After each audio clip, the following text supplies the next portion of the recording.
গাইছ আমি সকলোৱে আজি পিকনিক কৰিবলৈ আহিলোঁ গান্ধী মণ্ডপত। চাওক মোৰ পিছপানে আছে কিমান ধুনীয়া গাইছ। মোৰ লগত আৰু এজন আছে, আমি সকলোৱে ৰোজা আৰু মোৰ ভাই আছে এজন। নামটো কৈ দিয়াচোন তোমাৰ? মোৰ নাম শ্যাম বস। শ্যাম ভাই।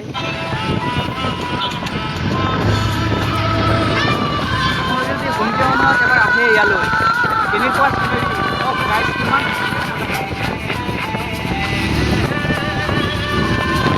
এতিয়া আমাৰ একেবাৰে মেইন ভিউ পইণ্টত আহি গৈছোঁ গাইছ।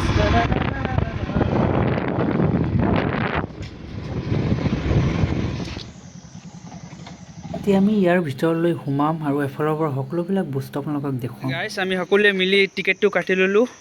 ইয়াৰ ভিতৰত সোমোৱাৰ লগে লগে আপোনালোকে প্ৰথমতে এনেকুৱা এটা ধুনীয়া পৰিৱেশ দেখিবলৈ পাব। ইফালে চাব পাৰিব আপোনালোকে ৰজাৰ ঘৰৰ নিচিনা সজোৱা আছে আৰু ইফালে মহাত্মা গান্ধীৰ ছবি। আমাৰ ভাৰতৰ পতাকা সকলোৰে হাতত হেলমেট, তাৰপিছত কান্ধত দি লৈ কলেজৰ পৰা আহিলে। গৰমত থাকিব পৰা নাই, সেইকাৰণে জেকেটটো খুলি ল'লোঁ গাইছ। সঁচাকৈ আপোনালোকে যদি ইয়াত এবাৰ আহে না একেবাৰে মনটো একেবাৰে ভৰি যায় গাইছ। মোৰ লগত আছে মোৰ ফ্ৰেণ্ড, চাওক সকলোৱে ইয়াত বহি আছে আৰু সিহঁতৰ পৰা সিহঁতৰ ফিলিংছবিলাক জানিব বিচাৰিম। তো শ্যাম, ইয়াত আহি কেনে লাগি আছে কোৱাচোন অলপ? ভাল লাগি আছে, মোৰ পিছফালে এটা জেগাত আহিছোঁ। হয় নেকি? ইয়াত কি বস্তুটো কি আছে যাৰ কাৰণে ভাল লাগি আছে? ইয়াতে গছ আছে। গছৰ কাৰণে? ইয়াতে মই গছৰ কাৰণে আহিছোঁ, কিয়নো মই কগনচি বহুত ভাল পাওঁ। হয় নেকি? অঁ, আৰু এজন আছে। তো তুমি কিহৰ কাৰণে আহিছা কোৱাচোন? মোৰ জাগাটো চিনাৰী বহুত ভাল লাগিছে। ইয়াতে বহুত সুন্দৰ সুন্দৰ গছ আছে।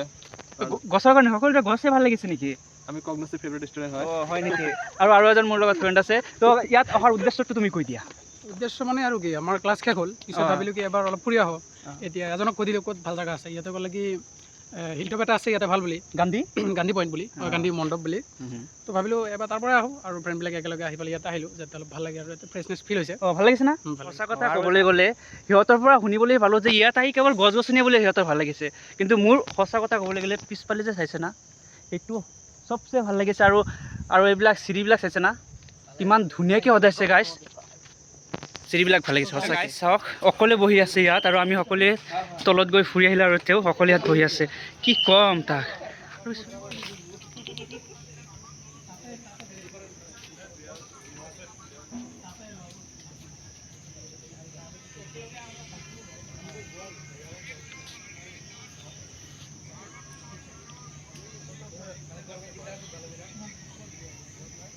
লাষ্টত আমাৰ একালৰ মুখ্যমন্ত্ৰী সৰ্বানন্দ সোণোৱালে ইমান ধুনীয়া এটা গিফ্ট দিয়াৰ কাৰণে তাক অশেষ অশেষ ধন্যবাদ জনালোঁ।